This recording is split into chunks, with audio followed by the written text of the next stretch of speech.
속에 주님을 영접하라. 주를 영접하라.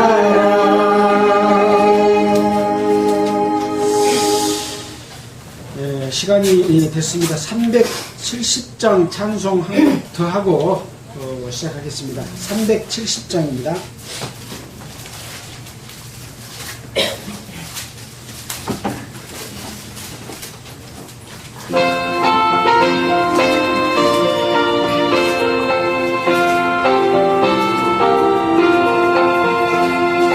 어두운 밤 시대리니 내 질끈 지켜서 장미술 맺힐 때 잠시 일어나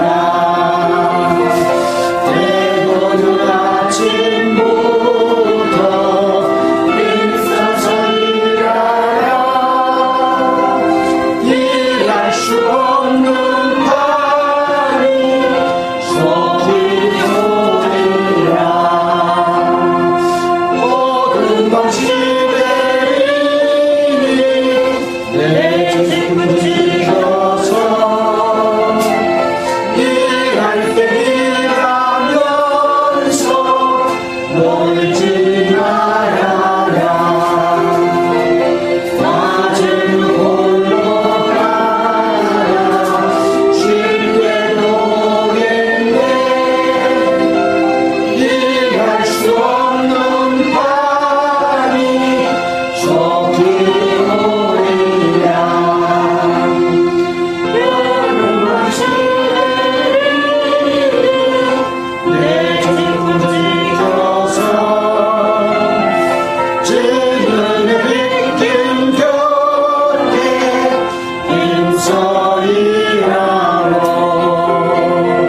그 빛이 가여서 어둡게 되어도 할 수는 있는 대로 힘써이라라. 김봉재 형제님께서 기도해 주시겠습니다.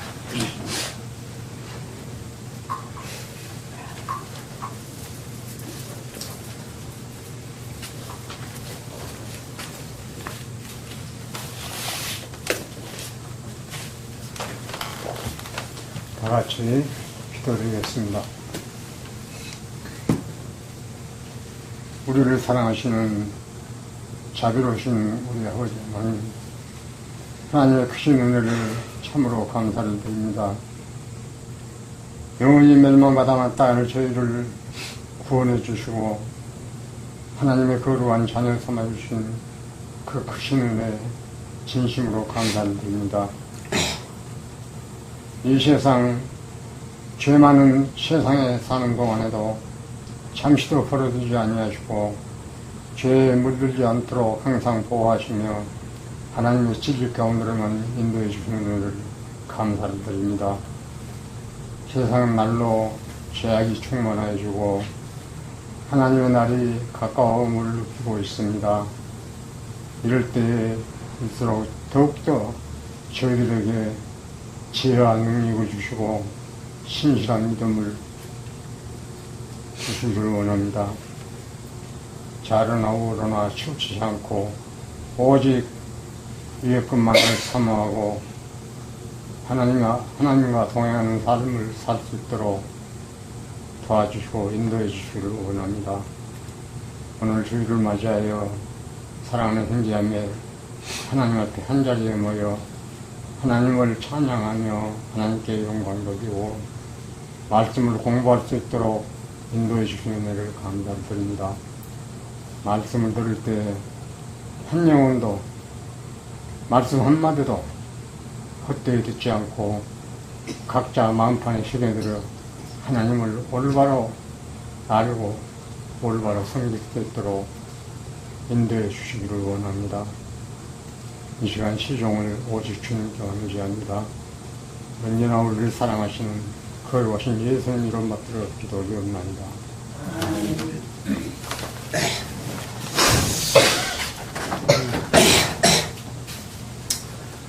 여러분 반갑습니다.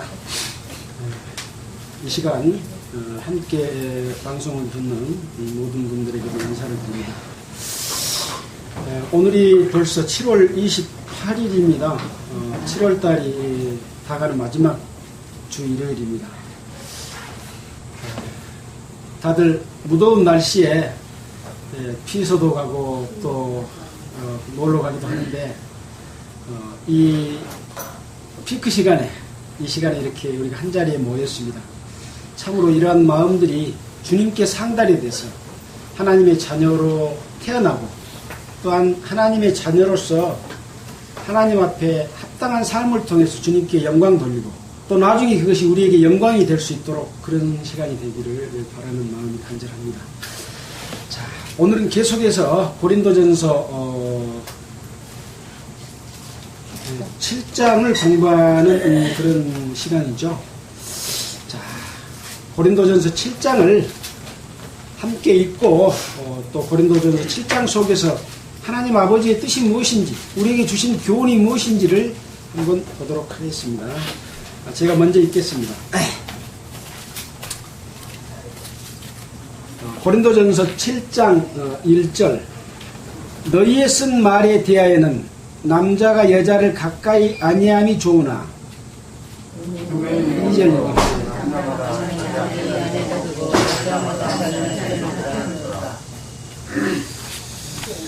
남편은 그 아내에게 대한 의무를 다하고 아내도 그 남편에게 그렇게 할지라.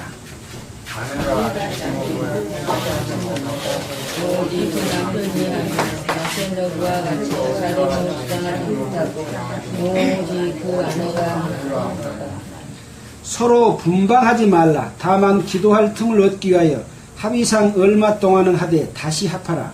이는 너희의 절제 못함을 인하여 사단으로 너희를 시험하지 못하게 하려 함이라. 그러나 내가 이 말을 하면 권고요 명령은 아니라. 나는 모든 사람이 나와 같기를 원하노라. 그러나 각각 하나님께 받은 자기의 은사가 있으니 하나는 이러하고 하나는 저러하니라. 내가 혼인하지 아니한 자들과 바로들에게 이르노니 나와 같이 그냥 지내는 것이 좋으리라. 만일 절제할 수 없거든 혼인하라. 정욕이 불같이 타는 것보다 혼인하는 것이 나으니라. 결혼한 자들에게 내가 명하노라. 명하는 자는 내가 아니라 여자는 남편에게 갈라지지 말고 만일 갈릴지라도 그냥 지내든지 다시 그 남편과 화합하든지 하라. 남편도 아내를 버리지 말라. 그 남은 사람들에게 내가 말하노니 이는 주의 명령이 아니라 만일 어떤 형제에게 믿지 아니하는 아내가 있어 남편과 함께 살기를 좋아하거든 저를 버리지 말며 어떤 여자에게 믿지 아니하는 남편이 있어 아내와 함께 살기를 좋아하거든 그 남편을 버리지 말라. 믿지 아니하는 남편이 아내로 인하여 거룩하게 되고 믿지 아니하는 아내가 남편으로 인하여 거룩하게 되나니 그렇지 아니하면 너희 자녀도 깨끗하지 못하니라. 그러나 이제 거룩하니라. 혹 믿지 아니하는 자가 갈리거든 갈리게 하라. 형제나 자매나 이런 일에 구속받을 것이 없느니라. 그러나 하나님은 화평 중에서 너희를 부르셨느니라. 아내된 자여 내가 남편을 구원하는지 어찌할 수 있으며 남편된 자여 내가 내 아내를 구원하는지 어찌할 수 있으리요. 오직 주께서 각 사람에게 나눠주신 대로 하나님이 각 사람을 부르신 그대로 행하라. 내가 모든 교회에서 이와 같이 명하노라. 할례자로 부르심을 받은 자가 있느냐 무할례자가 되지 말며 무할례자로 부르심을 받은 자가 있느냐 할례를 받지 말라. 할례 받는 것도 아무것도 아니요 할례 받지 아니하는 것도 아무것도 아니로되 오직 하나님의 계명을 지킬 따름이니라. 각 사람이 부르심을 받은 그 부르심 그대로 지내라. 내가 종으로 있을 때 부르심을 받았느냐 염려하지 말라. 그러나 자유할 수 있거든 차라리 사용하라. 주 안에서 부르심을 받은 자는 종이라도 주께 속한 자유자요 또 이와 같이 자유자로 있을 때 부르심을 받은 자는 그리스도의 종이라. 너희는 값으로 사신 것이니 사람들의 종이 되지 말라. 형제들아 부르심을 받은 그대로 하나님과 함께 거하라. 처녀에 대하여는 내가 주께 받은 계명이 없으되 주의 자비하심을 받아서 충성된 자가 되어 의견을 구하노니 내 생각에는 이것이 좋으니 곧 불같은 환난을 인하여 사람이 그냥 지내는 것이 좋으니라. 네가 아내에게 매였느냐 노이기를 구하지 말며 아내에게서 노였느냐 아내를 구하지 말라. 그러나 장가가도 죄지는 것이 아니요 처녀가 시집가도 죄지는 것이 아니로되 이런 것들은 육신의 고난이 있으리니 나는 너희를 아끼라. 형제들아 내가 이 말을 하노니 때가 단축하여 증거로 이후부터는 안에 있는 자들은 없는 자같이 하며 우는 자들은 울지 않은 자같이 하며 기쁜 자들은 기쁘지 않은 자같이 하며 예매하는 자들은 없는 자같이 하며 세상 물건을 쓰는 자들은 다 쓰지 못하는 자같이 하라. 이 세상의 형적은 지나감이니라. 너희가 염려 없기를 원하노라. 장가가지 않은 자는 주의 일을 열리하여 어찌하여 주를 기쁘시게 할고 하되 장가간 자는 세상 일을 염려하여 어찌하여 아내를 기쁘게 할고 하여 마음이 나누이니 시집가지 않은 자와 청년은 주의 일을 염려하여 몸과 영을 다 보러가게 하려 하되 시집간 자는 세상 일을 염려하여 어찌하여야 남편을 기쁘게 하고 하느니라. 내가 이것을 말하면 너희의 유익을 위하며 너희에게 올무를 놓으려 함이 아니니 오직 너희로 하여금 이치에 합하게 하여 분유함이 없이 주를 섬기게 하려 함이라. 너가 자기의 처녀딸에 대한 일이 이치에 합당치 못한 줄로 생각할 때 홍기도 지나고 그같이 할 필요가 있거든 마음대로 하라. 이것은 죄 짓는 것이 아니니 혼인하게 하라. 그러나 그 마음을 굳게 하고 또 부득이한 일도 없고 자기 뜻대로 할 권리가 있어서 그 처녀딸을 머물러 두기로 마음에 작정하여도 잘하는 것이니라. 그러므로 처녀딸 시집 보내는 자도 잘하거니와 시집 보내지 아니하는 자가 더 잘하는 것입니다. 아내가 그 남편이 살 동안에 매어 있다가 남편이 죽으면 자유하여 자기의 뜻대로 시집갈 것이나 주 안에서만 할 것이니라. 그러나 내 뜻에는 그냥 지내는 것이 더욱 복이 있으리로다. 나도 또한 하나님의 영을 받은 줄로 생각하노라. 고린도전서 7장은 결혼에 대해서 남녀 관계에 대해서 주로 말씀해주는 아주 세부 사항까지를 여러 가지 예를 들어서 이렇게 설명을 하고 있죠. 자, 우리는 그동안 고린도전서 6장까지를 공부했습니다. 고린도 교회는 특별히 항구 도시로서 굉장히 문명이 발달한 반면에 우상을 섬기고 음행이 좀 심했던 그런 지역이었습니다.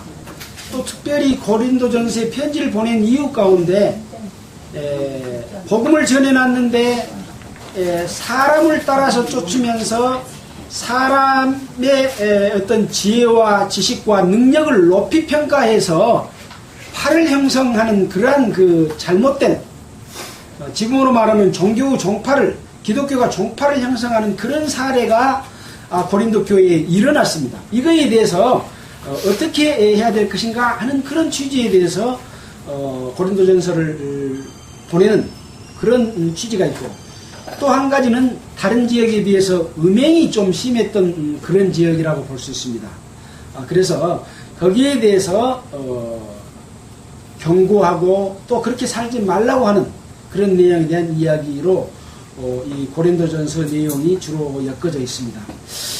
자, 그 세부적인 내용은 지난번에 말씀을 드렸기 때문에 또 말씀하는 가운데서 또 살펴볼 대목이 있으면 말씀드리기로 하고, 오늘은 고린도전서 7장의 내용으로 바로 들어가서 한번 보도록 하겠습니다.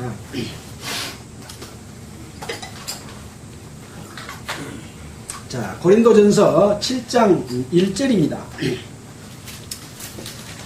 1절에 보면 너희의 쓴 말에 대하여는 남자가 여자를 가까이 아니함이 좋으나 음행의 용고로 남자마다 자기 아내를 두고 여자마다 자기 남편을 두라, 이렇게 말을 시작하고 있는데, 너희의 쓴 말에 대하여는 이렇게 시작을 했습니다. 이것을 성경을 공부하는 그런 그 분들이 살펴보건대 이 고린도의 이 성도들이 바울에게 편지, 쪽지를 보내서 여러 가지 항목을 물어봤습니다. 그래서 너희가 쓴 말에 대하여 하고 답변하는 형식으로 이것을 고린도전서 7장을 지금 그 답변에 관한 내용으로 지금 설명을 하고 있는 내용이죠. 이게 상당히 혼자 사는 문제, 또 남편과 아내의 관계의 문제, 그 다음에 그 내용을 본다면 독신과 결혼하는 문제, 두 번째는 결혼하지 않는 미혼자와 과부들에 관한 문제, 그 다음에 혼인한 자들에게 어떤 문제, 결혼한 자 중에서 믿지 아니하는 아내가 있고 남편이 있는 경우에 어떻게 할 것인가, 그 다음에 할례자나 무할례자로서 부르심을 받은 것에 대해서 거기에 대한 답변, 그 다음에 종이나 자유자로 부르심을 입었을 때 거기에 대한 답변, 그 다음에 혼자 된 자, 결혼해서 살다가 혼자 된 자가 어떻게 할 것인가, 이런 부분에 대한 답변을 구구절절하게 써놨습니다. 얼른 그 줄거리의 내용은 이해가 되시죠? 자, 질문한 거에 대해서 답변을 하겠습니다. 자, 1절에 남자가 여자를 가까이 아니함이 좋으나 음행의 연고로 남자마다 자기 아내를 두고 여자마다 자기 남편을 두라.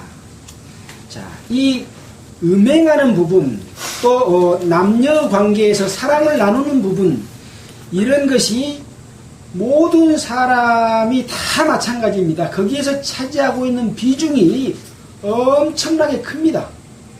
자, 왜 그런 마음이 모든 사람에게 있을까요? 하나님께서는 자기 자신을 사랑이라고 말했습니다. 그리고 사람을 창조할 때 하나님의 사랑의 대상으로서 사람을 창조했습니다. 하나님이 사랑을 사랑하는 마음이 있다는 것을 보여주신 것이죠.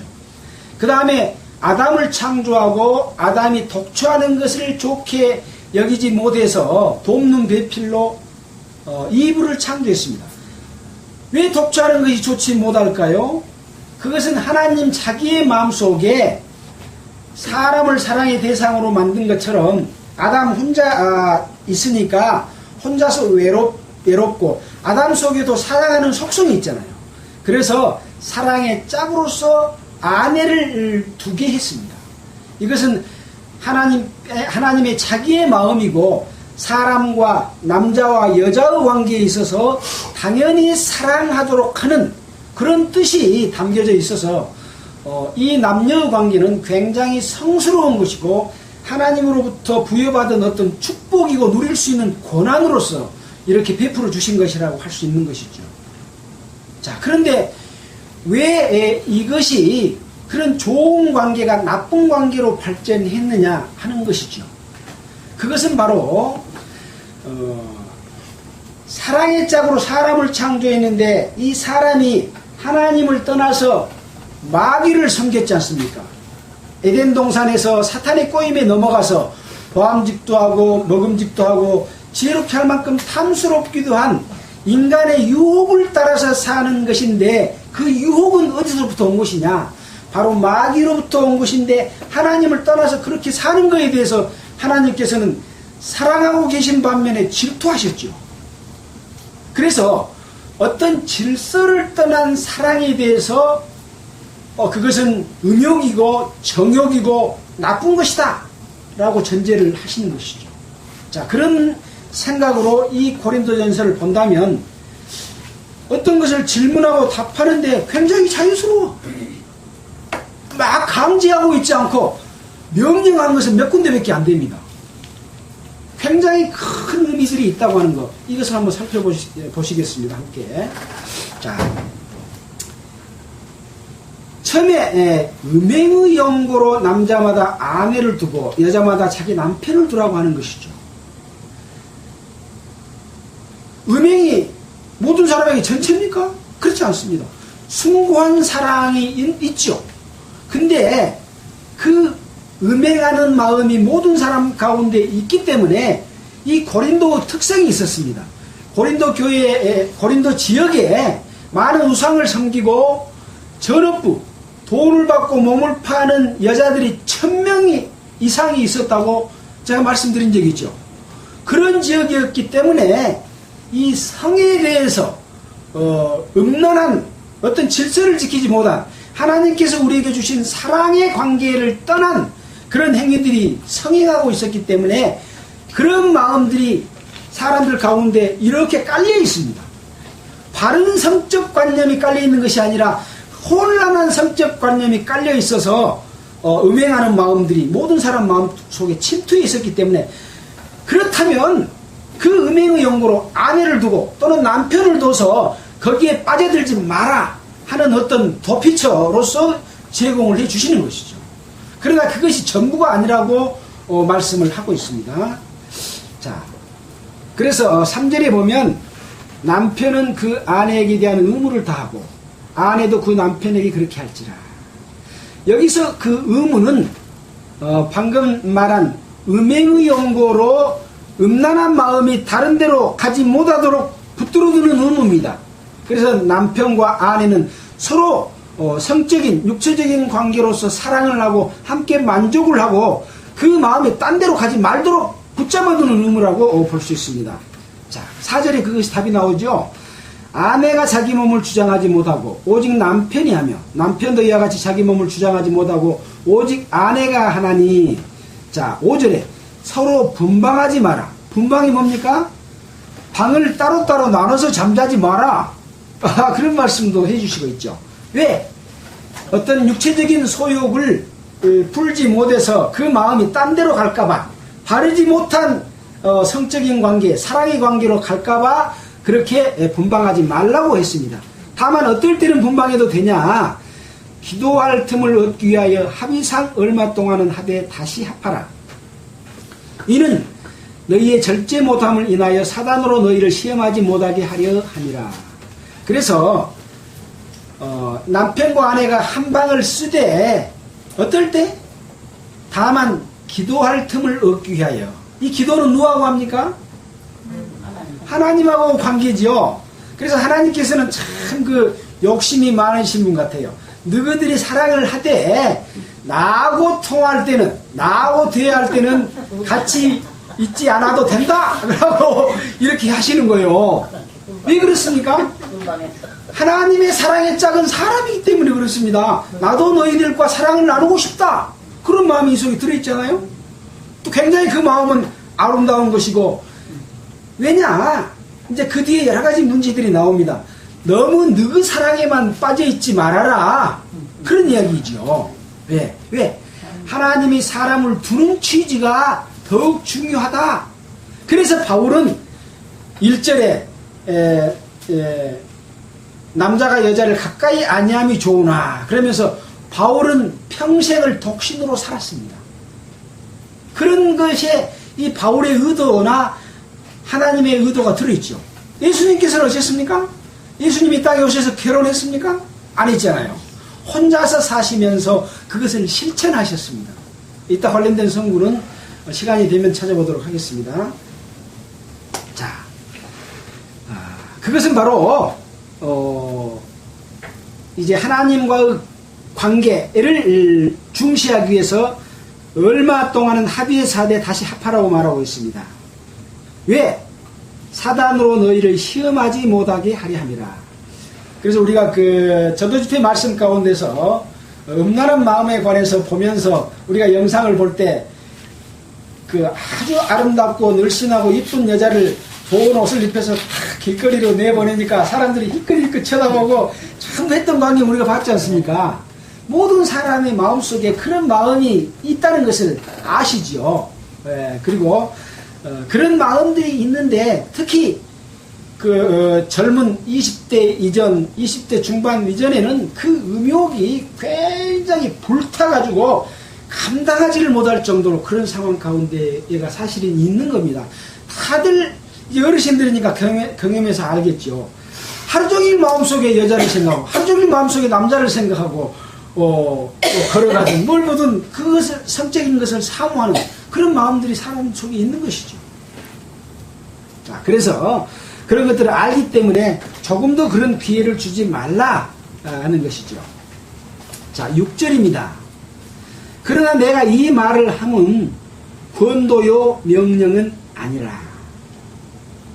명령하는 것이 아니다. 이런 일이 있기 때문에 이렇게 하라고 하기 위해서 내가 여러분들에게 권하는 말이다. 이렇게 해라 라고 정해놓지는 않는다. 다만 여러분들이 물어보니까 거기에 대해서 답변해 드리는 것입니다. 라는 그런 의미죠. 자, 7절입니다. 나는 모든 사람이 나와 같기를 원하노라. 그러나 각각 하나님께 받은 자기의 은사가 있으니 하나는 이라고 하나는 저라니라. 방금 말씀드렸죠. 모든 사람이 바울이 나와 같기를 원한다. 바울은 평생을 혼자서 살면서 하나님과의 관계 속에서 살았습니다. 젊었을 때는 유대교를 철저히 믿으면서 그것이 하나님을 잘 섬기는 걸로 생각하고 나사렛 예수 이단이라고 하는 그 예수를 믿는 자들을 잡아서 죽이는 일에 앞장서서 했는데 어느 날 예수 그리스도를 만나서 보고 와, 내가 잡아서 죽이려고 했던 그들이 바로 참으로 올바르게 믿는 예수 그리스도를 믿는 자들이었고 예수 그리스도가 바로 우리가 기다렸던 메시아였구나. 그것을 알고는 바울은 그때부터 이 바울이 마지막 생을 마감할 때까지 오직 예수 그리스도하고만 동행하는 삶을 살았다는 것이죠. 자기 마음이 세상의 사랑에 짜가고 관계를 갖고 서로 사랑하고 그 음행을 할 수 있는 마음의 여유조차도 없이 살았습니다. 그래서 뭐라고 말하고 있습니까? 내가 개바나 또 다른 사람과 같이 아내를 데리고 다닐 권한이 없겠느냐? 그렇게 말했죠. 권한이 있습니다. 그러나 그 권한을 쓰지 않았죠.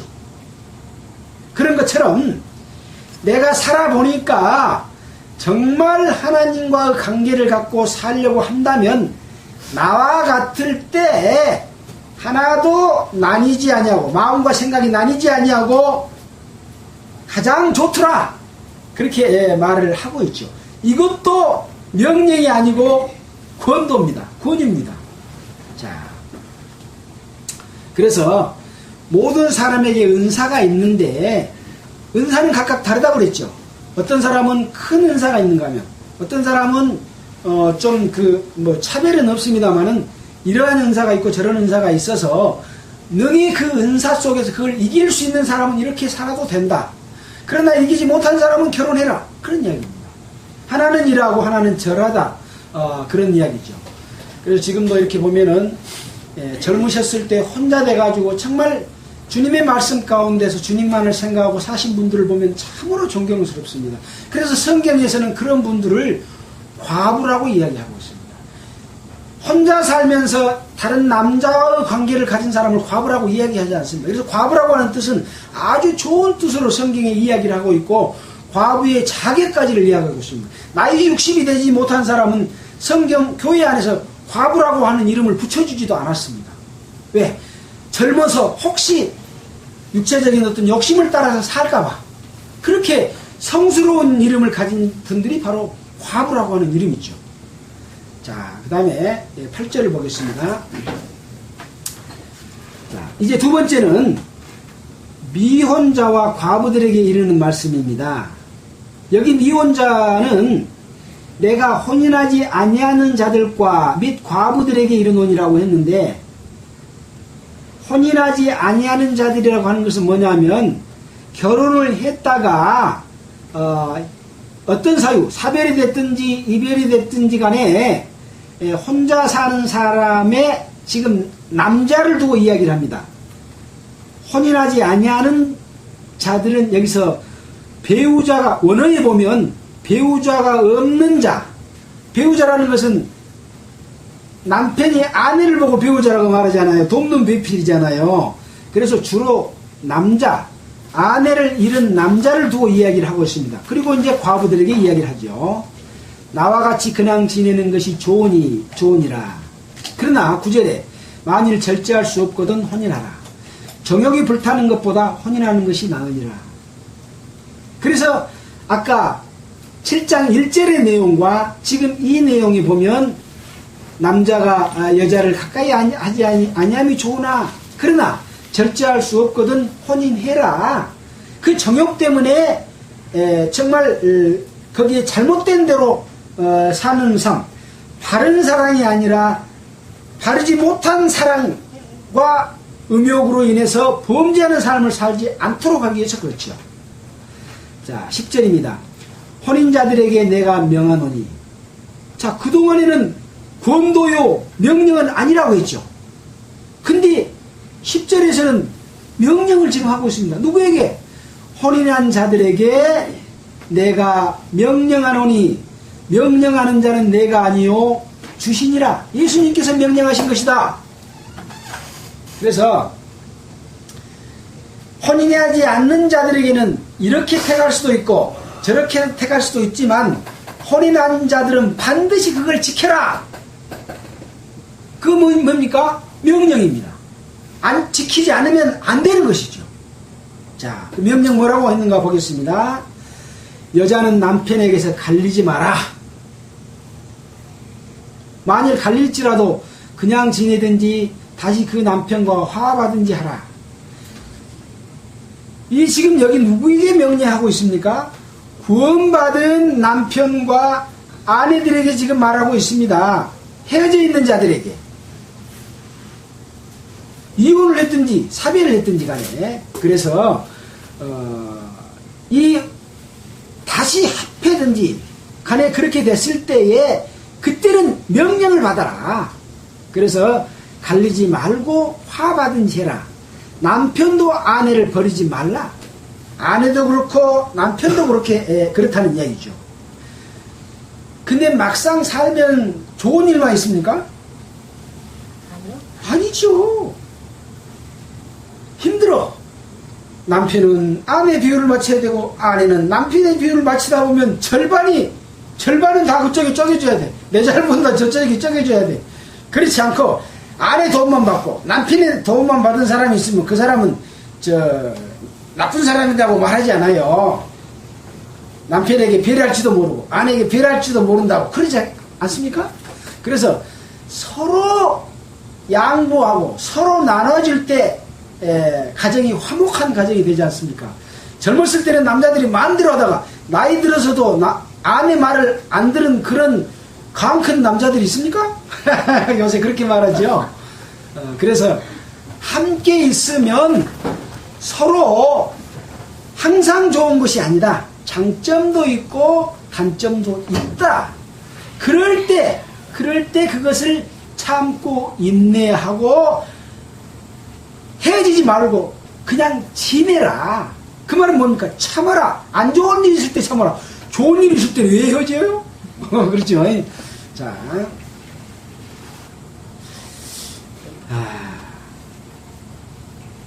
12절입니다. 그 남은 사람들에게 내가 말하노니 이는 주의 명령이 아니라. 그 다음에는 명령이 아닌 지금 같이 사는 사람들에게는 명령을 했죠. 같이 살지 않는 남은 사람들에게 말하니 이는 주의 명령이 아니라 만일 어떤 형제에게 믿지 아니하는 아내가 있어. 자, 이것은 다른 예입니다. 결혼한 자 중에서 믿지 아니하는 아내하고 사는 사람이 있고 결혼한 자 중에서 믿지 아니하는 남편과 사는 사람이 있다, 이런 이야기입니다. 자, 한 가정이 남편과 아내가 동시에 하나님의 자녀로 딱 거듭나서 구원받은 집이 있는 경우도 들어 있습니다. 한 말씀 듣다가.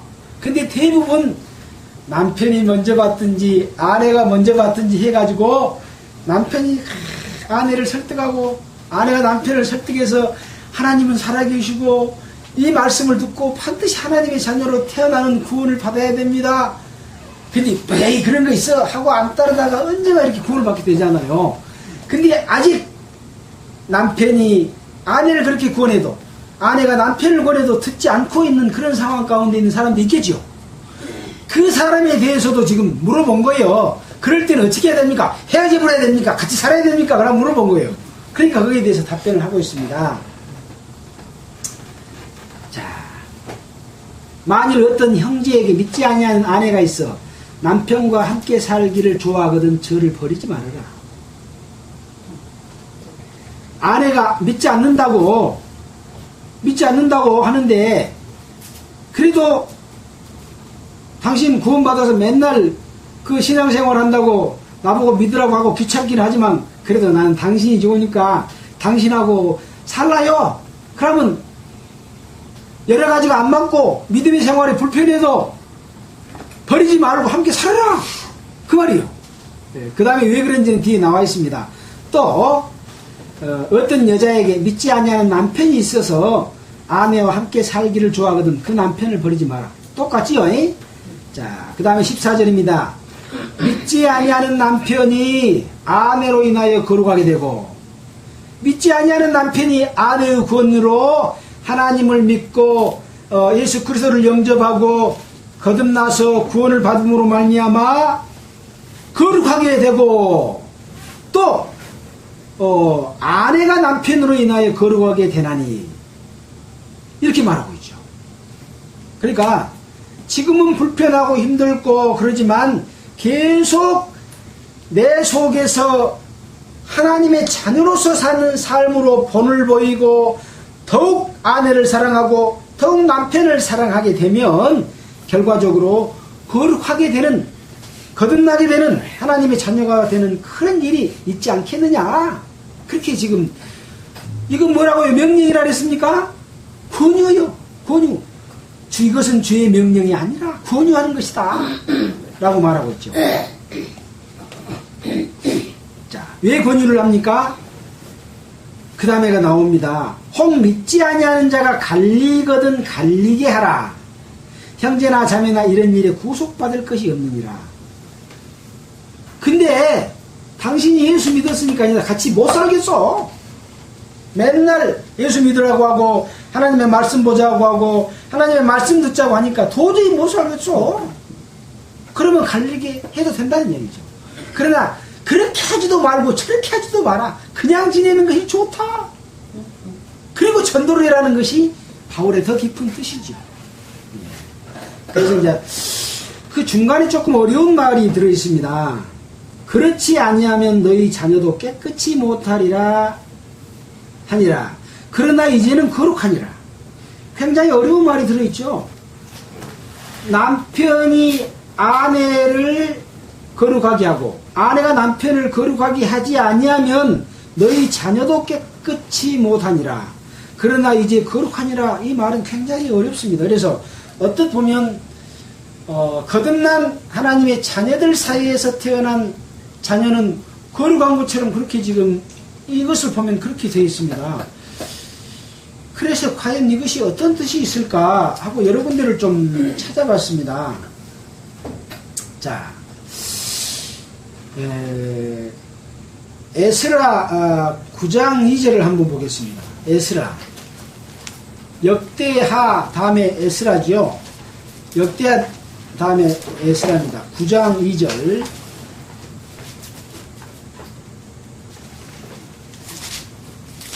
(9장 2절)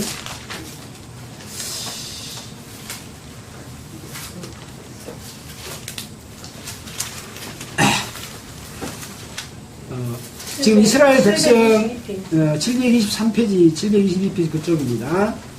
지금 이스라엘의 에스라 선지자가 지금 기록한 말씀 중에서 이런 내용이 있습니다.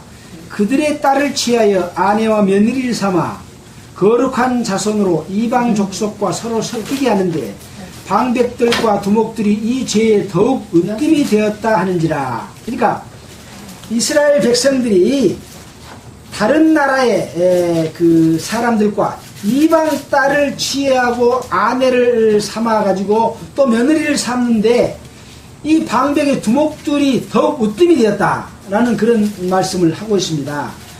또 10장 18절에 보면 그 뒷장에 보면 제사장의 무리 중에 이방 여인을 취하는 자는 예수와 자손 중 요사닥의 아들과 그 형제 마시아와 엘리에셀과 야립과 그달라라.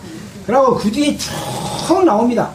수많은 사람들이, 특히 제사장들이 이방 여인을 취해서 이 이방 여인들 사이에서 난 것을 뭐라고 이야기합니까? 이방 잡족이라고 이야기하고 있습니다.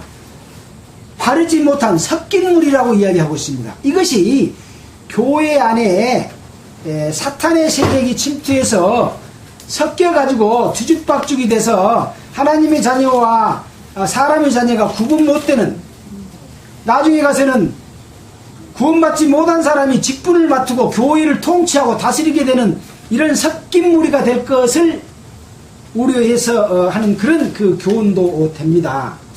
자, 그런 일이 있다는 것을 알고, 또 그들은 어떠냐면 제사장들이 이방 여인을 아내로 맡기 위해서 자기 아내인 유대 여자를 버려본 일까지 있었습니다. 그래서 되겠습니까? 네. 자, 말라기 2장 15절을 한번 더 보고 가겠습니다. 말라기 2장 15절.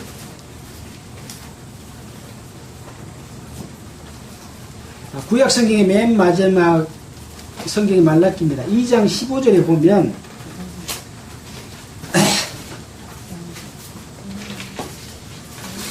1328페이지 마태복음 바로 앞에 있습니다. 읽겠습니다. 여호와는 영이 유효하실지라도 오직 하나를 짓지 아니하셨느냐? 어찌하여 하나만 지으셨느냐? 이는 경건한 자손을 얻고자 하심이니라. 그러므로 내 심령을 삼가 지켜서 어려서 취한 아내에게 괴사를 행치 말지니라. 여호와는 영이 유효하실지라도, 영이 넉넉하고 남을지라도 하나만을 지었다. 이 하나는 누구냐? 바로 이브 한 사람만을 아담에게 주었다는 이야기죠. 이는 왜 그랬냐? 이는 경건한 자손을 얻고자 하심이라. 그러므로 내 심령을 삼가 지켜 어려서 취한 아내에게 괴사를 행치 말지니라. 이스라엘 백성들이 이방 여인과 결혼하기 위해서 동족인 자기 유대 여자를 버리기까지 했다고 성서 핸드북에 보면 나와 있습니다. 우리가 방금 본 에스라에서도 제사장들이 많은 이방 여자들의 딸들과 결혼하고 했잖아요. 이렇게 되면 경건한 자손을 얻고자 하심이라는 말에 위배가 된다. 자, 이것이 자기 어린아이가 깨끗하게 된다고 하는 의미일 것인지, 아니면 잘못된 사탄의 세력이 침투돼서 잡족이 생겨날 것을 의미할 것인지 하는 부분에 대해서는 우리가 어떤 결론을 내리지는 않겠습니다. 함께 생각해 본다면 바람직한 일이 못 된다. 일단 그렇게 생각하시면 좋을 것 같습니다. 자, 거기는 그 정도로 넘어가서 더 깊은 내용들에 대해서는 숙제로 남겨두겠습니다. 자, 어찌됐든 믿지 아니하는 남편과 믿지 아니하는 아내가 있을지라도 16절입니다. 아내된 자여, 그 앞에 15절 안 읽었죠? 15절 다시 뒷부분 안 했으니까 읽겠습니다. 혹 믿지 않는 자가 갈리게 하거든 갈리게 하라. 형제나 자매나 이런 일에 구속받을 것이 없느니라. 이게 이제 도저히 참을 수 없는 두드러 팬다거나 뭘 두드러 깬다거나 막 가정에 막 폭력을 행사한다거나 막 그런 일도 많이 있죠. 예수 믿는다고. 그럴 때는 구속받을 것이 없다. 그런 말씀이죠. 그러나 하나님은 화평 중에서 너희를 부르셨느니라. 근데 바울은 하나님께서는 절대 그러나 헤어지지 말아라. 그러나 헤어지지 마라. 이렇게 권유하고 있습니다. 그 마음을 이해하시면 되겠습니다. 화평 중에서 너희를 부르셨다. 아내된 자여 16절 내 남편을 구원할지 어찌할 수 있으며 남편된 자여 내 아내를 구원할지 어찌할 수 있으리요. 오직 주께서 각 사람에게 나눠주신 대로 하나님이 각 사람을 부르신 그대로 행하라. 네 지금 있는 형편에서 어떤 고난과 핍박과 어려움이 있을지라도 자기 남편이나 아내를 구원할 수 있는 마음으로 행하라. 있는 그대로 살아라. 그런 의미가 훨씬 크다 하는 것을 알 수가 있습니다. 자, 내가 모든 교회에서 이와 같이 명하노라, 이와 같이 명령하노라, 그렇게 말하고 있습니다. 자, 이제 18절입니다. 이 18절에는 내가 하나님의 자녀가 될 때 할례자로 있을 때냐 비할례자 무할례자로 있을 때냐라고 하는 이야기죠. 왜 이런 말을 했겠습니까? 할례자는 누굽니까? 이스라엘 백성들에게 속한 자입니다. 그래서 유대인들이 구원을 받고 하나님의 자녀가 됐고 예수 그리스도를 믿음으로 말미암아 하나님의 자녀가 됐는데 이방인들을 무시했습니다. 할례받지 못한 자들이 어떻게 예수 그리스도만 갖고 구원을 받아 할례도 받고 율법도 지켜야 우리 회중에 들어올 수 있어? 하고 무시했다고 그랬잖아요. 그 무시함을 당할 때 할례를 받고자 해서 그 무시함을 피하고 싶은 그런 경우가 우리가 사도행전 속에서 봤지 않습니까?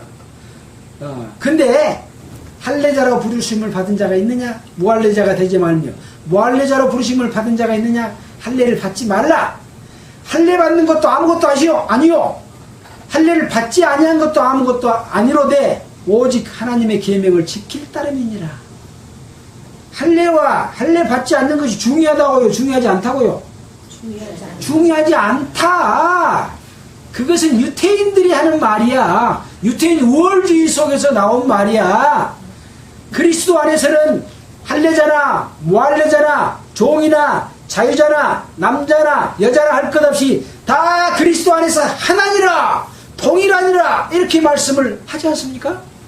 근데 왜 할례에 대해서 유대인들 너희는 꼭 그것을 고집하고 사람을 거기다 가둬놓고 야 할례를 받았으니까 너는 율법도 지켜야 돼 라고 다시 율법 어뢰를 끌고 가느냐 하고 데살로니가에 그것 때문에 기록해놨지 않습니까? 율법이 다시 우리를 얽매이지 못한다. 할례 의미는 율법이거든요. 율법을 지키라고 하는 것이거든요. 다른 말로 바꾸면 구원받았으니까 이제 선한 행실을 살아야 돼 하고 선한 행위가 강조돼서 선한 행위가 하나님 앞에 들어진다는 거죠. 근데 하나님은 그 선한 행위를 그걸 나쁘다고 하는 것이 아닙니다. 할례가 나쁘다고 하는 것이 아닙니다. 그 할례가 하나님의 의를 대신하고 하나님의 성령의 역사를 대신하고 그렇게 해야 하나님께서 해주시는 걸로 하면 그것은 아니다. 이런 말씀이죠. 그 의미가 아주 백지 한 장 차이 같지만 하나님의 역사와 사람의 역사를 구분해 놓고 있습니다. 구원받은 이후에도 선한 행실이 하나님을 기쁘게 한 것이 아니라 성령의 인도하심을 받아서 속에서 우러나오는 행실이 하나님을 기쁘시게 하는 것이다. 그 말씀입니다. 자, 그래서 할례를 요거 유태인에 관한 문제가 있어서 아마 이 문제까지도 요 쪽지에다가 바울에게 보내서 물어보니까 지금 답변 다시 하고 있는 내용이라고 볼 수도 있겠습니다. 자, 20절입니다. 각 사람이 부르심을 받은 그 부르심 그대로 지내라. 항상 결론은 그래. 있는 대로 있어라. 있는 대로 있어라.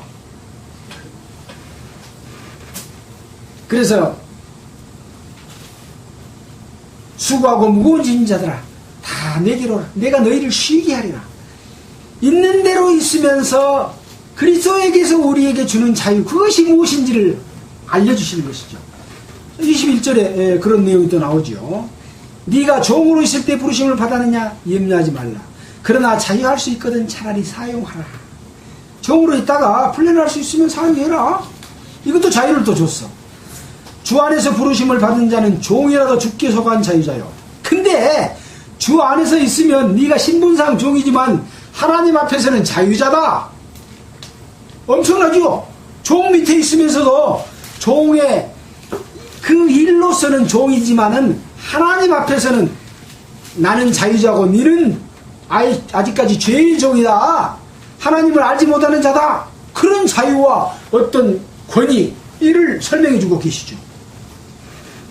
종이라도 죽게 속한 자유자요. 또 이와 같이 자유자로 있을 때 부르심을 받은 자는 그리스도의 종이니라. 근데 그 자유자인데 너는 그 자유를 얻었지만 죄로서 자유를 얻었지만 누구 종이냐? 그리스도의 종이다. 네 지금 자유를 얻은 대로 그렇게 살고 싶으면 살아라. 아까 그랬죠, 맨 처음에.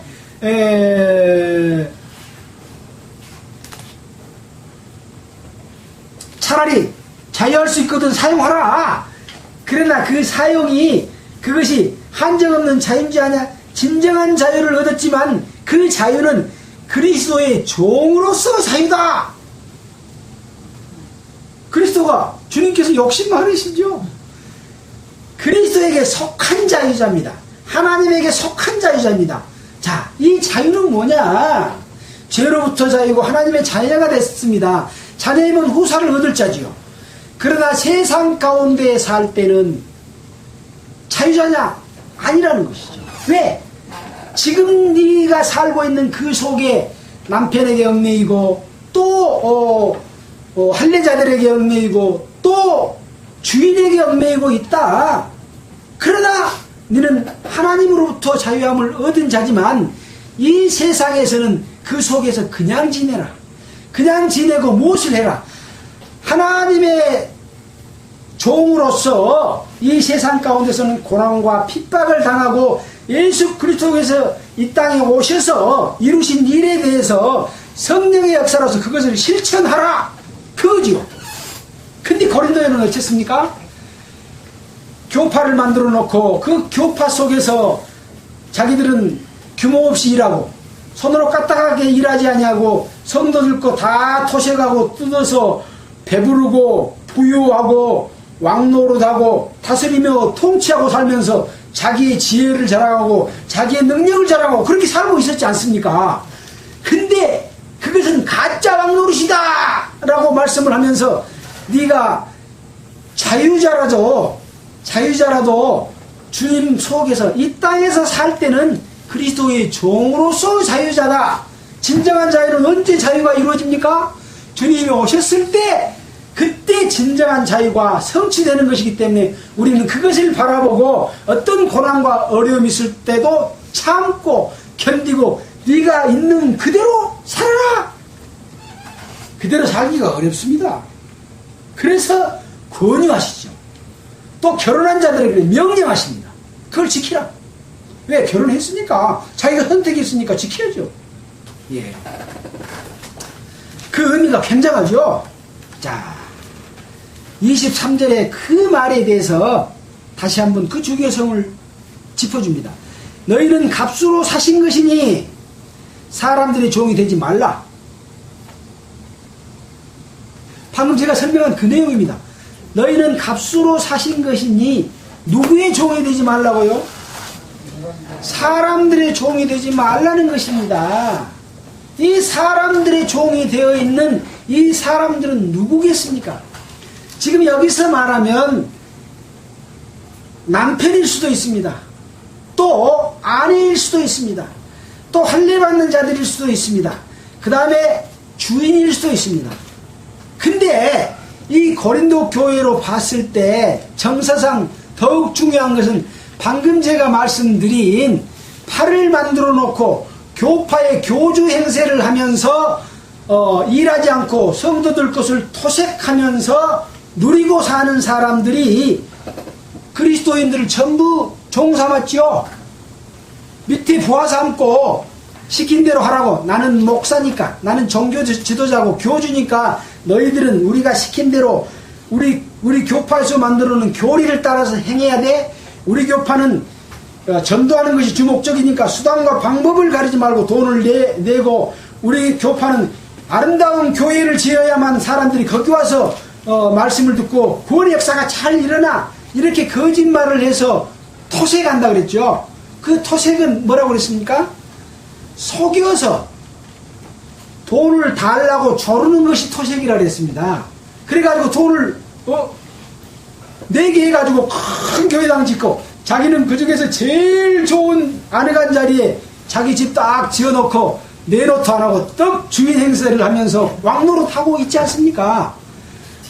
오히려 남편이나 아내나 아까 할례자나 이 주인보다도 이 종파의 교주들이 왕노릇한 것이 더 큽니다.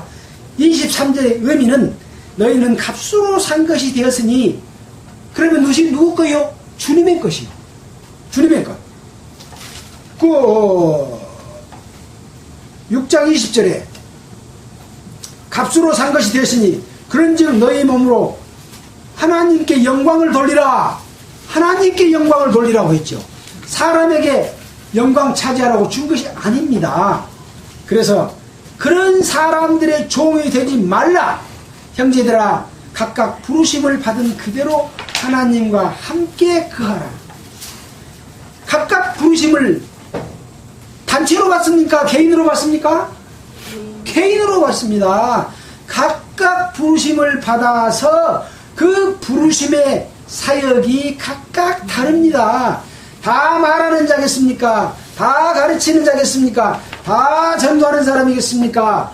다 봉사하는 사람이겠습니까? 이 우리 몸에 여러 가지 지체가 있어서 각각 하는 일이 다르지만 우리 몸이 좀 영광스럽게 됩니까? 손가락 끝에가 영광스럽게 됩니까? 눈이 영광스럽게 됩니까? 머리가 영광스럽게 됩니까?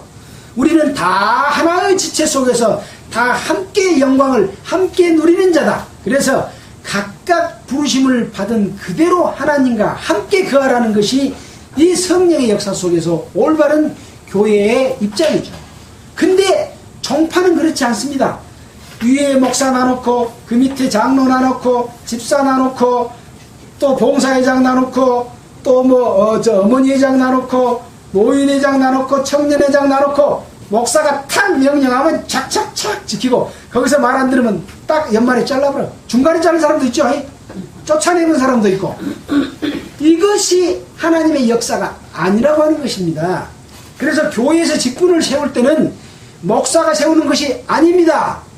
우리가 사도행전 시간이 있으니까 사도행전 6절 한번 잠깐 보고 넘어가겠습니다.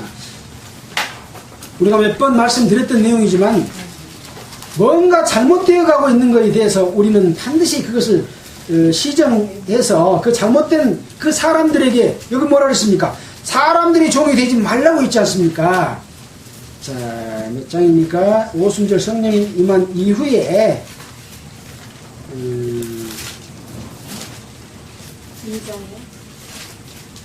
예, 2장 한번 묵수 죄송합니다. 네.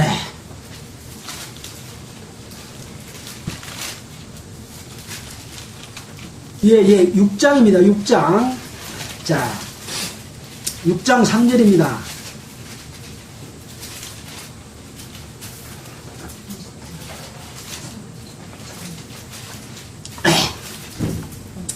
형제들아, 너희 가운데 성령과 지혜가 충만하여 칭찬 듣는 사람 7을 택하라.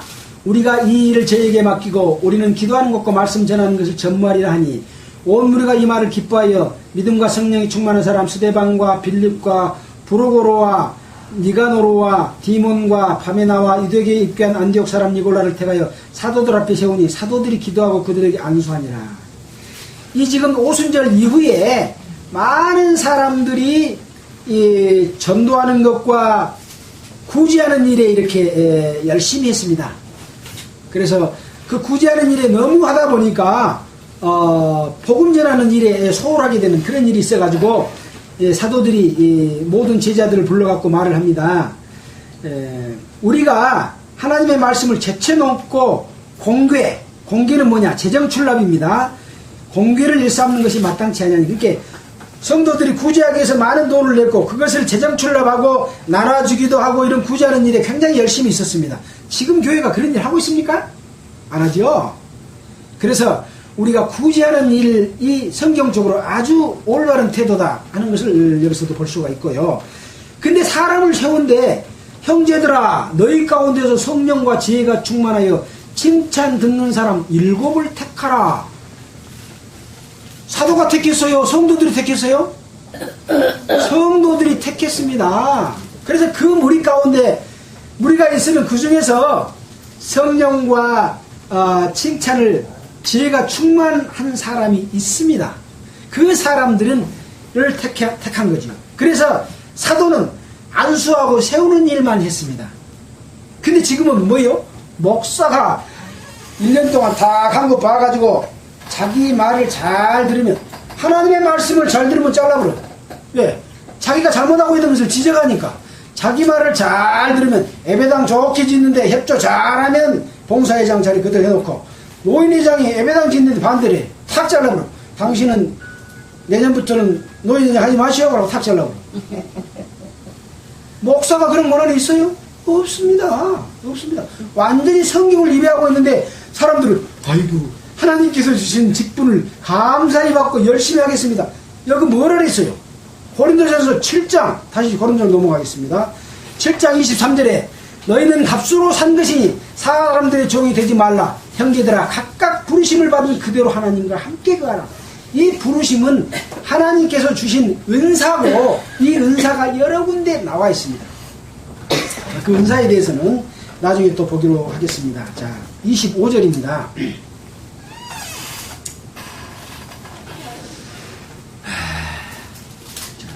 (25절은) 이제 6번째로 처녀에 대해서라고 물어본 거에 대해서, 그러니까 항목 하나씩 답변하고 있는 그런 거죠. 내가 주께 받은 계명이 없으되 주의 자비하심을 받아서 충성된 자가 되어 의견을 구하노니. 어떤 계명을 하나님께로 받은 것은 아니다. 아까 명령받은 적이 있었죠. 이것은 바울의 입장에서 충성된 자로서, 예수 그리스도에 충성된 자로서 나의 의견을 말한다. 그러면 명령이 있습니까? 공고가 있습니까? 공고겠죠. 공고로서 말하노니 내 생각에는 이것이 좋으니 곧 임박한 환난을 위해 사람이 그냥 지내는 것이 좋으니라. 그러니까 아직 결혼하지 않는, 아까 내가 혼인하지 않은 것은 결혼했다가 헤어진 사람을 이야기고, 여기는 처녀에 대해서는 혼자 사는 거에 대해서 이야기입니다. 그래서 그냥 지내는 것이 좋다. 왜? 이때도 주님이 재림하실 것을 항상 기다리는 마음을 갖고 살았습니다. 뭐 벌써 2000년이 넘은 그런 시간적인 여유가 있었지만 항상 그리스도를 기다리는 그런 마음을 가지고 살았다는 것을 우리가 알 수가 있습니다. 그 잘못된 겁니까? 그렇지 않습니다. 지금은 더욱 가까워졌는데도 불구하고 주님을 기다리지 않고 사는 사람들이 얼마나 많습니까? 네. 그래서 정말 하나님의 뜻이 합당하게 살고 핍박과 고난을 이길 수 있는 힘은 주님께서 오시면 그 모든 것에서 벗어나서 진정한 참 자유와 영광을 얻을 것을 기다리고 사는 삶이죠. 자, 27절입니다. 이것은 이제 혼인한 자에 대해서 말하고 있습니다. 네가 아내에게 맺느냐 노이기를 구하지 말며 아내에게서 노였느냐. 이것은 결혼해서 살다가 헤어져 있는, 또는 죽어서라도 혼자 되어 있는 남편에게 말하는 것이죠. 아내를 구하지 말라. 구하지 말아라. 재혼하지 말아라. 그러나 장가가도 다시 결혼해도 죄 짓는 것은 아니라, 처녀가 시집가도 죄 짓는 것이 아니로되 이런 이들은 그 육신의 고난이 있으리니 나는 너희를 아끼노라. 결혼해서 살면 좋은 것도 많아. 근데 좋은 것보다는 훨씬 힘든 것이 많지 않던가요? 결혼해서 사니까 좋은 것이 더 많던가요? 뭐 사람마다 다르겠죠. 좋은 것이 많을 수도 있고 더 힘든 것이 많을 수도 있습니다. 서로 싸우고 고난받고 두드러맞고 한 대 터지고 그러면 내가 왜 결혼을 했을까? 그런 생각이 들지 않겠습니까?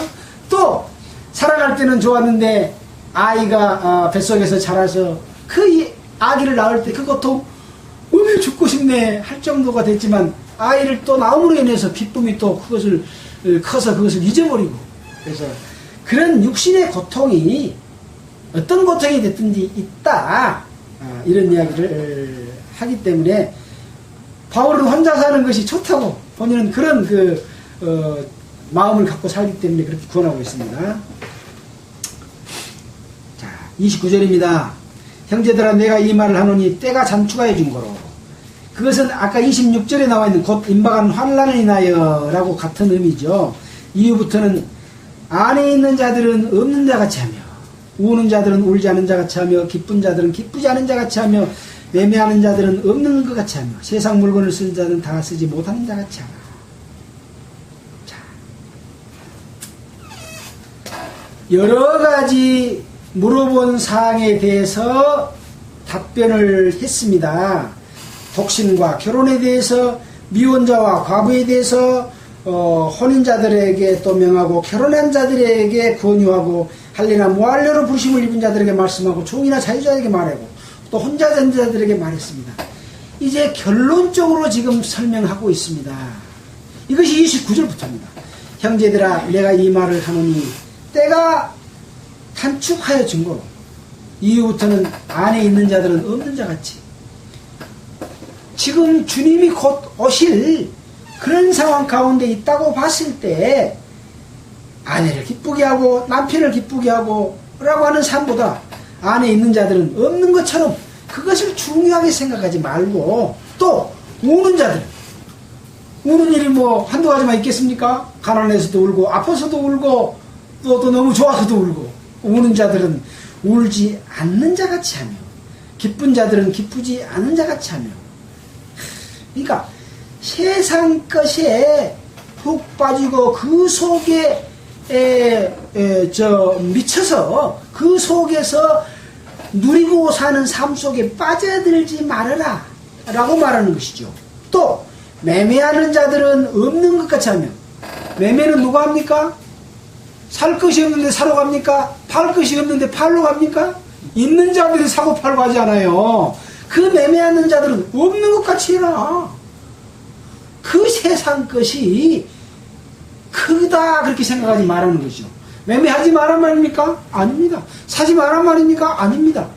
그것을 하되 그것이 그리스도께서 우리에게 주실 영광에 비하면 크지 않은 것이다 라고 말씀하는 내용입니다. 그러면서 뒤에 아주 중요한 말씀하죠. 이 세상의 형적은 지나갑니다. 지나놓고 본 게 아무것도 아니더라. 지나놓고 본 게, 유명한 솔로몬의 전도서를 시작하는 말이 어떻게 되어 있습니까? 전도서 1장 한번 보겠습니다. 전도서 1장. 이 세상의 형적은 지나감이라 하는 말 가운데서 우리가 전도서 1장을 한번 이 구절에서 본다면 굉장히 그 의미가 깊어질 걸로 생각됩니다. 다윗 아들 예루살렘 왕 전도자의 말씀이라. 948페이지입니다.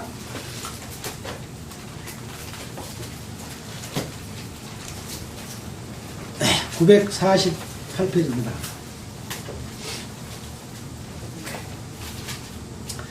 전도자가 가로되 헛되고 헛되며 헛되고 헛되니 모든 것이 헛되도다.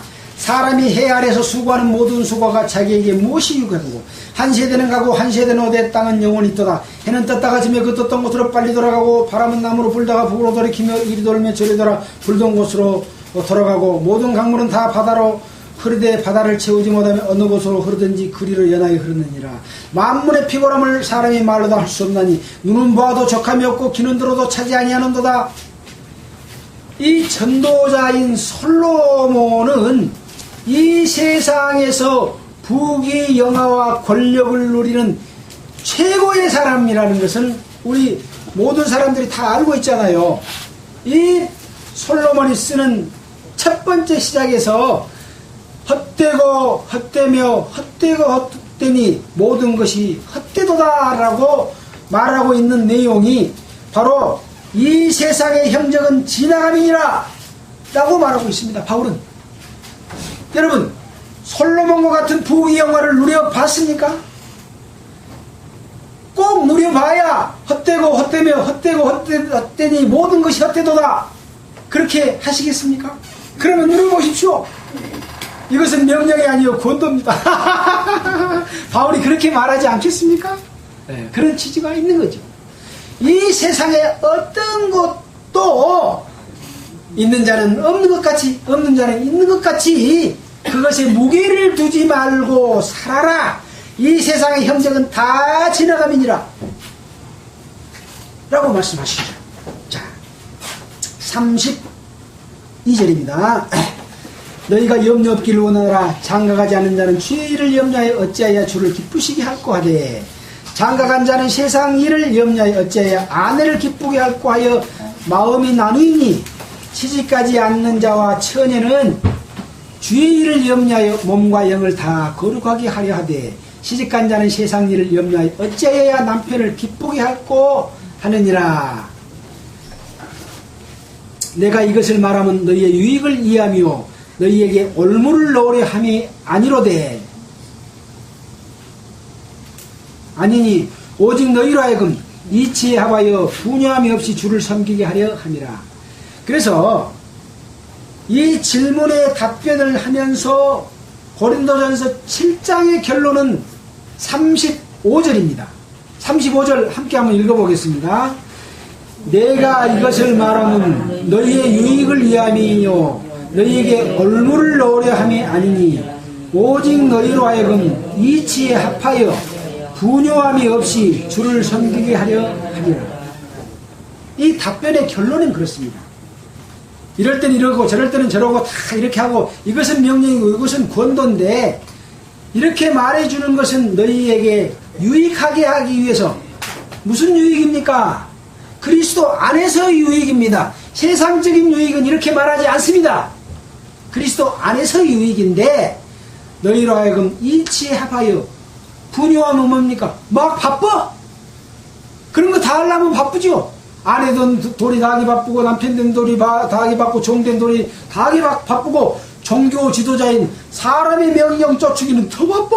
날마다 예배당에 가서 살아야 돼. 그러려면은 직장도 버리고 와라. 예배당에만 있어라. 오늘은 저기 전도집회 하니까 따라가자. 오늘은 못하니까 따라가자. 너무 거기는 얽매이니까 그 직장은 직장이 안 돼. 다른 직장 구해라.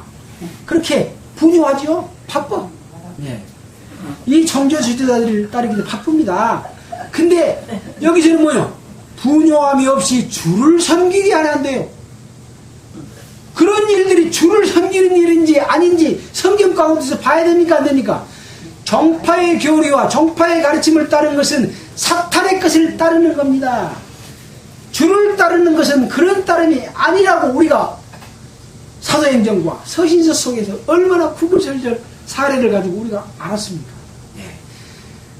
사람에게 좋게 하랴 하나님께 좋게 하랴. 예, 나오죠? 예. 자, 36절입니다. 누가 자기의 처녀딸에 대한 일이 이치에 합당한 줄로 생각할 때 홍기도 지나고 그같이 할 필요가 있거든 마음대로 하라. 이것은 죄 짓는 것이 아니니 혼인하게 하라. 그러나 그 마음을 굳게 하고 또 부득이 한 일도 없고 자기 뜻대로 할 권리가 있어서 그 처녀딸을 머물러 두기로 마음에 작정하여도 잘하는 것이니라. 그러므로 처녀딸을 시집 보내는 자도 잘하거니와 시집 보내지 아니하는 자가 더 잘하는 것이니라. 39절입니다. 아내가 그 남편이 살 동안에 매여 있다가 남편이 죽으면 자유하여 자기 뜻대로 시집갈 것이나 주 안에서만 할 것이니라. 그러나 내 뜻에는 그냥 살는 것이 더욱 복이 있으리로다. 나도 또한 하나님의 영을 받은 줄로 생각하노라. 그래서 자, 시간이 다 됐기 때문에 상당히 지났기 때문에 마무리를 드리자면은 하나님의 사랑을 사람과 사람 사이의 사랑으로서 이렇게 누리도록 축복을 주셨습니다. 그러나 하나님을 떠나서 마귀를 섬긴 것처럼 자기의 아내나 남편을 두고 다른 남자와 여자하고 관계를 갖는 것은 음행으로 하면서 그 불같이 일어나는 질투를 설명해 주셨습니다. 그러면서 이렇게 하든 저렇게 하든 그 가운데 주님의 뜻대로 합하게 살기를 원하는 그러한 답변이라고 요약할 수가 있겠습니다. 그래서 모든 사람들은 하나님과 재물을 겸하여 섬기지 못하는 것처럼 하나님과 세상을 겸하여 섬길 수가 없어서 두 주인을 섬길 수가 없는데 여러분들은 어떻게 살겠느냐? 하나님께 좋게 하랴, 사람에게 좋게 하랴. 또 군사로 다니는 자는 얽매이지 않는다. 우리는 그리스도의 군사다 라고 말씀을 하고 있습니다. 그래서 바울은 내가 그런 권위 없어서 쓰지 않는 것이 아니라 하나님의 군사로서 내가 아내 대를 권위 없겠느냐, 성도들 거 뜯어먹고 살 수 있는 권위 없겠느냐. 그러나 나는 그런 권을 하나도 쓰지 않는다. 왜? 그리스도의 복음에 장애를 받지 않기 위해서 하는 것이다. 그래서 사랑을 허락하시면 자신의 사랑이 이루어진 것을 보고 계시고 그 아름다움을 보고 계십니다. 그래서 남녀를 통해서 사랑을 이해하도록 하셨습니다.